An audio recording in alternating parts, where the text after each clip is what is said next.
did it. That lousy call at the end. My mom actually said that his last good day was Super Bowl Sunday. I watched that game with him, along with Mom and Lisa and Jesse, and he was sharp, and he was engaged, he was aggravated. Little did I know.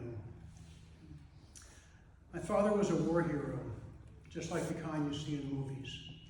Oh, he was lots of other things as well. He was a loving husband, father, grandfather, uncle, cousin, friend. He was a successful general practitioner and psychiatrist, a man of towering integrity and ethics. But Korea was a defining moment in his life, and it defined who he was for the rest of his life. I think all of you know the basics.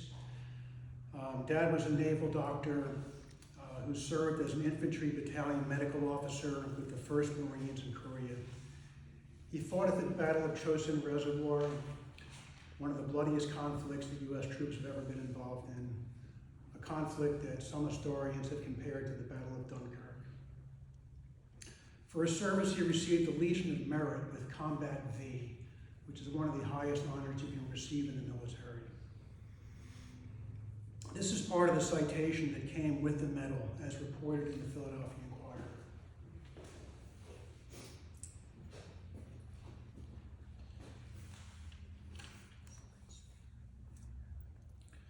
Working tirelessly day and night during extremely hazardous conditions and freezing temperatures, Lieutenant Junior Grade Lickfin discharged his responsibilities with outstanding courage and determination, which effectively coordinated the activities of his aid station to care for an exceptionally high number of casualties.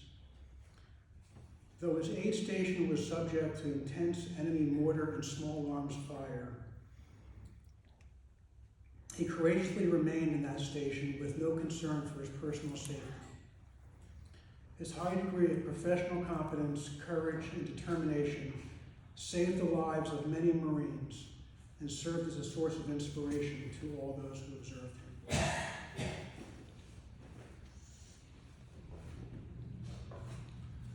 Extraordinary. But that's only half the story of Dad's heroism. You see, Dad returned from Korea with the kind of demons that men and women who see combat often come back with and live with for the rest of their lives. Now it's called post-traumatic stress disorder. But when Dad returned from Korea, it had no name. It wasn't something you talked about. And you certainly didn't seek treatment for it. So my father suffered in silence for years. He talked to me about it years later and how ashamed he felt for being scared in Chosin. Sounds crazy, right? How could you possibly not be scared? But he explained that back then soldiers didn't talk about how afraid they were on the battlefield. It's something they kept to themselves. So that's what he did. He talked about the guilt he felt for not saving more lives on the battlefield and for surviving when so many of his friends were lost. Back in 2010, I introduced Dad to a former NBA referee that I know named Bob Delaney. Before becoming a referee, Bob was an undercover cop who put a bunch of organized crime figures into jail. And from that experience, he developed a serious case of PTSD himself. After he retired from officiating, he became a public speaker on the subject of PTSD, giving talks around the world to active military people and to veterans groups. When I told Bob about Dad, he asked if Dad might join him on some of those talks. I said Dad didn't get around that well at that age, but perhaps he would do a video that Bob could show. When I raised the issue with Dad, I raised the idea with Dad, he jumped at the opportunity to tell his story. So Bob and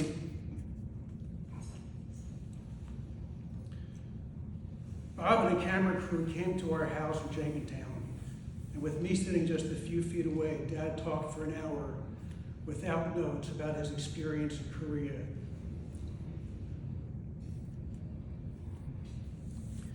And the struggles he had after the war. It was eloquent and harrowing, and I'd never been so proud to be his son. So Bob began to show excerpts of this video during his talks on PTSD, and then an amazing thing happened. Scores of complete strangers, active military veterans, their families, began to reach out to Dr. Hank, as they called him,